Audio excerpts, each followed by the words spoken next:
ಆರ್ಎಸ್ಎಸ್ಗೆ ನಿರ್ಬಂಧ ಹೇರಿರುವುದಕ್ಕೆ ಸರ್ಕಾರದ ವಿರುದ್ಧ ಕೇಸರಿ ಪಡೆ ಬೆಂಕಿ ಉಗುಳುತ್ತಾ ಇದೆ. ಸಚಿವ ಪ್ರಿಯಾಂಕ್ ನಡೆಗೆ ಆಕ್ರೋಶ ಹೊರಹಾಕ್ತಾ ಇದ್ದಾರೆ. ಮತ್ತೊಂದು ಕಡೆ ಇವತ್ತು ಹುಬ್ಬಳ್ಳಿಯ ಆರ್ಎಸ್ಎಸ್ ಕಚೇರಿಗೆ ಮುತ್ತಿಗೆ ಹಾಕೋಕೆ ಕಾಂಗ್ರೆಸ್ ಕಾರ್ಯಕರ್ತರು ಯತ್ನಿಸಿದ್ರು. ಈ ವೇಳೆ ಭಾರಿ ಹೈಡ್ರಾಮಾ ನಡೆಯಿತು. ನಾಳೆ ಪ್ರಿಯಾಂಕ್ ಕ್ಷೇತ್ರದಲ್ಲಿ ಪಥ ಸಂಚಲನಕ್ಕೆ ಆರ್ಎಸ್ಎಸ್ ಸಜ್ಜಾಗಿದೆ. ಈ ಬಗ್ಗೆ ಕಂಪ್ಲೀಟ್ ರಿಪೋರ್ಟ್ ಬನ್ನಿ ನೋಡೋಣ. ಆರ್ಎಸ್ಎಸ್ನ ವಿರೋಧಿ, ಆ ತತ್ವದಲ್ಲಿ ಸಮಾನತೆ ಇಲ್ಲ, ನಮ್ಮ ಸಂವಿಧಾನಕ್ಕೆ ಅವಕಾಶ ಇಲ್ಲ.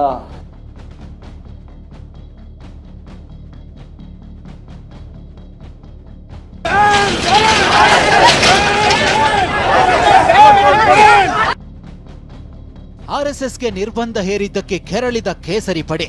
ಭಾರತ ಮಾತೆಯ ಭಾವಚಿತ್ರವನ್ನ, ಧ್ವಜಗಳನ್ನ ಇವತ್ತೇನು ಕಿತ್ತಾಕುವಂತ ಕೆಲಸಗಳು ಆಗ್ತಿರುವಂತದ್ದು ನಿಜಕ್ಕೂ ಖಂಡನೀಯ. ಅದನ್ನ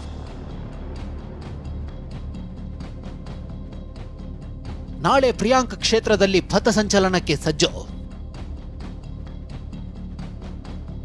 ಪಥಸಂಚಲನ ಇರ್ಬೋದು, ಪರ್ಮಿಷನ್ ತಗೊಳ್ಳಿ ಅಂತ ಕೇಳಿದ್ರು. ಪರ್ಮಿಷನ್ ತಗೊಂಡಿದ್ದಾರಾ? ಆರ್ಎಸ್ಎಸ್ ಕಚೇರಿಗೆ ಕೈ ಕಾರ್ಯಕರ್ತರು ಮುತ್ತಿಗೆಗೆ ಯತ್ನ.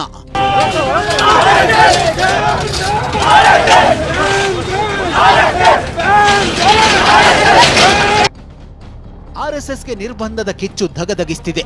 ಸರ್ಕಾರದ ನಿರ್ಧಾರಕ್ಕೆ ಕೇಸರಿ ಪಡೆ ಬೆಂಕಿಯುಗುಳ್ತಿದೆ. ಹೋರಾಟ ಮಾಡೋಕ್ಕೂ ಬಿಜೆಪಿ ಸಜ್ಜಾಗಿದೆ.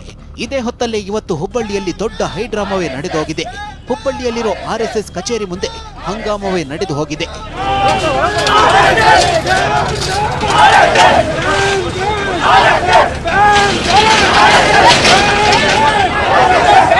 ಹೌದು, ಸಚಿವ ಪ್ರಿಯಾಂಕ್ಗೆ ಬೆದರಿಕೆ ಹಾಕಿರೋದನ್ನ ಖಂಡಿಸಿ ಹುಬ್ಬಳ್ಳಿಯಲ್ಲಿರೋ ಆರ್ಎಸ್ಎಸ್ ಕಚೇರಿಗೆ ಕಾಂಗ್ರೆಸ್ ಕಾರ್ಯಕರ್ತರು ನುಗ್ಗಲು ಯತ್ನಿಸಿದ್ರು. ಪ್ರತಿಭಟನೆಯನ್ನ ತಡೆಯೋಕೆ ಬ್ಯಾರಿಕೇಡ್ ಹಾಕಿದ್ರು, ನುಗ್ಗಿ ಬಂದ್ರು. ಈ ವೇಳೆ ಪೊಲೀಸರು ಕಾಂಗ್ರೆಸ್ ಕಾರ್ಯಕರ್ತರ ಮಧ್ಯೆ ತಳ್ಳಾಟ ನೂಕಾಟವೇ ನಡೆಯಿತು.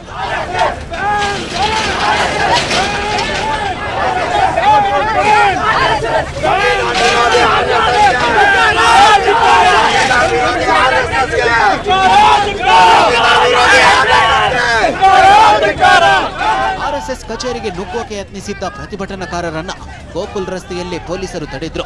ಬಳಿಕ ಕಾಂಗ್ರೆಸ್ನ 30ಕ್ಕೂ ಹೆಚ್ಚು ಕಾರ್ಯಕರ್ತರನ್ನ ವಶಕ್ಕೆ ಪಡೆಯಲಾಯಿತು.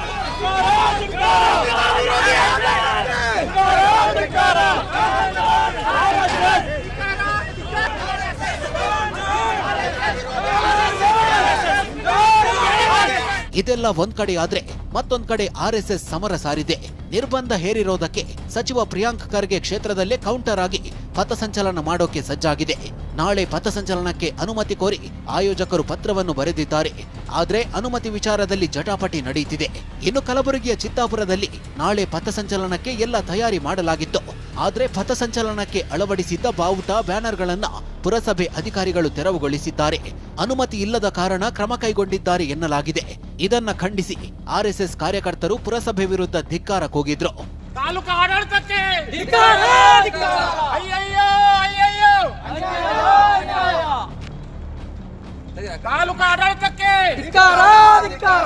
ಪುರಸಭೆ ನಡೆಗೆ ವಿಪಕ್ಷ ನಾಯಕ ಆರ್ ಅಶೋಕ್ ನಿಗಿನಿಗಿ ಕೆಂಡವಾಗಿದ್ದಾರೆ. ಚಿತ್ತಾಪುರ ಖರ್ಗೆ ಕುಟುಂಬದ ರಿಪಬ್ಲಿಕಾ ಅಂತ ಪ್ರಶ್ನಿಸಿದ್ದಾರೆ. ಪಥಸಂಚಲನಕ್ಕೆ ಪುರಸಭೆಯಿಂದ ಅನುಮತಿ ಪತ್ರ ಪಡೆಯಲಾಗಿದೆ. ಬ್ಯಾನರ್, ಧ್ವಜ ಕಟ್ಟಲು ಪುರಸಭೆಗೆ ಜಾಹೀರಾತು ತೆರಿಗೆ ಕಟ್ಟಿ ರಸೀದಿ ಪಡೆಯಲಾಗಿದೆ. ಇಷ್ಟಾದರೂ ರಾತ್ರೋರಾತ್ರಿ ಕೇಸರಿ ಬ್ಯಾನರ್, ಧ್ವಜಗಳನ್ನು ತೆರವುಗೊಳಿಸಿದ್ದೀರಲ್ಲ ಸಚಿವ ಪ್ರಿಯಾಂಕ್ ಖರ್ಗೆ ಅವರೇ. ತಾವೇನು ಚಿತ್ತಾಪುರದ ನಿಜಾಮ ಅಂದುಕೊಂಡಿದ್ದೀರೋ ಅಥವಾ ರಜಾಕರ್ ಅಂದುಕೊಂಡಿದ್ದೀರೋ?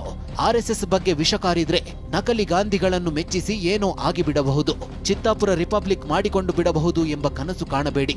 ಈ ತುರ್ತು ಪರಿಸ್ಥಿತಿ ಆಟ ಜಾಸ್ತಿ ದಿನ ನಡೆಯೋದಿಲ್ಲ.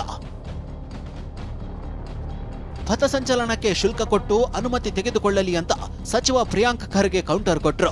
ಆರ್ಎಸ್ಎಸ್ ಬ್ಯಾನರ್ ಇರ್ಬೋದು, ಆರ್ಎಸ್ಎಸ್ಸಿನ ಧ್ವಜ ಇರ್ಬೋದು, ಅಥವಾ ಆರ್ಎಸ್ಎಸ್ಸಿನ ಪಥಸಂಚಲನ ಇರ್ಬೋದು, ಪರ್ಮಿಷನ್ ತಗೊಳ್ಳಿ ಅಂತ ಕೇಳಿದ್ರು. ಪರ್ಮಿಷನ್ ತಗೊಂಡಿದ್ದಾರಾ? ನನ್ನ ಮಾಹಿತಿ ಪ್ರಕಾರ ಅವರು ಪರ್ಮಿಷನ್ ಕೇಳಿಲ್ಲ. ಇನ್ನು ಅವರು ಮಾಹಿತಿಯನ್ನು ನೀಡಿದ್ದಾರೆ. ಏನರ್ಥ ಸರ್ ಇದು? ಏನು ನಡೀತಾ ಇದೆ ನಮ್ಮ ರಾಜ್ಯದಲ್ಲಿ ಅಥವಾ ನಮ್ಮ ದೇಶದಲ್ಲಿ?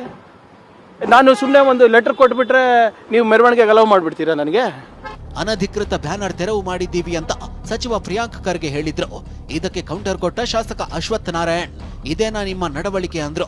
ಅನಧಿಕೃತ ಬ್ಯಾನರ್ಗಳಿಗೆ ತೆರವು ಮಾಡಿಸ ತಪ್ಪ ಹೇಳಿ? ಅದು ಯಾರ್ದೇ ಇರ್ಬೋದು, ಫೈನ್ ಹಾಕ್ಲಿ. ಈಗ ಯಾರು ಮಾಡಿದಾರಂತ ಗುರುತಿಸ್ತೀವಿ, ಅವ್ರಿಗೆ ಫೈನ್ ಹಾಕ್ತೀವಿ. ಪರ್ಮಿಷನ್ ತೊಗೊಂಡು ಹಾಕಲಿ, ಶುಲ್ಕ ಕಟ್ಟಲಿ.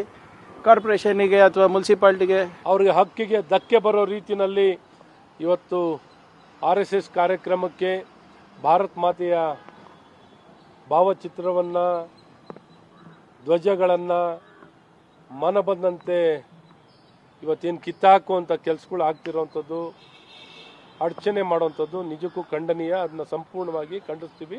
ಇದಕ್ಕೆ ಪ್ರಿಯಾಂಕ್ ಖರ್ಗೆ ಅವರು ಉತ್ತರ ಕೊಡಬೇಕು. ಸಂವಿಧಾನ ವಿರೋಧಿ ಆರ್ಎಸ್ಎಸ್ಗೆ ಧಿಕ್ಕಾರ, ಆರ್ಎಸ್ಎಸ್ಗೆ ಕುಮ್ಮಕ್ಕು ನೀಡುತ್ತಿರುವ ಎಲ್ಲ ಅಧಿಕಾರಿಗಳಿಗೆ ಧಿಕ್ಕಾರ. ಇಷ್ಟು ಮಾತ್ರವಲ್ಲ, ಚಾಮರಾಜನಗರದಲ್ಲಿ RSS ಪಥಸಂಚಲನ ಹಿನ್ನೆಲೆ ನಗರದ ತುಂಬಾ RSS ಬಾವುಟ ಬಂಟಿಂಗ್ಸ್ ಕಟ್ಟಲಾಗಿತ್ತು. ಆದರೆ ಬಾವುಟ ತೆರವಿಗೆ ದಲಿತ ಸಂಘಟನೆಗಳು ಆಗ್ರಹಿಸಿದ್ದು, ಕೊನೆಗೂ ಒತ್ತಡಕ್ಕೆ ಮಣಿದು RSS ಬಾವುಟ ಬಂಟಿಂಗ್ಸ್ ತೆರವು ಮಾಡಲಾಗಿದೆ. ಸಂವಿಧಾನ ವಿರೋಧಿ ಆರ್ಎಸ್ಎಸ್ಗೆ ಧಿಕ್ಕಾರ, ಆರ್ಎಸ್ಎಸ್ಗೆ ಕುಮ್ಮಕ್ಕು ನೀಡುತ್ತಿರುವ ಎಲ್ಲ ಅಧಿಕಾರಿಗಳಿಗೆ ಧಿಕ್ಕಾರ. RSSಗೆ ನಿರ್ಬಂಧದ ಮಧ್ಯೆ ಕೆಲ ಕಾರ್ಯಕ್ರಮವನ್ನ ಆಯೋಜನೆ ಮಾಡಲಾಗಿದೆ. ನವೆಂಬರ್ ಮೊದಲ ವಾರದಲ್ಲಿ RSS ಸರಸಂಘ ಚಾಲಕ ಮೋಹನ್ ಭಾಗವತ್ ರಾಜ್ಯಕ್ಕೆ ಆಗಮಿಸಲಿದ್ದಾರೆ. ಬೆಂಗಳೂರಿನಲ್ಲಿ RSS ಬೌದ್ಧಿಕ ಕಾರ್ಯಕ್ರಮ ಆಯೋಜಿಸಿರೋದು ಸಾಕಷ್ಟು ಕುತೂಹಲಕ್ಕೆ ಕಾರಣವಾಗಿದೆ. Bureau report, TV9.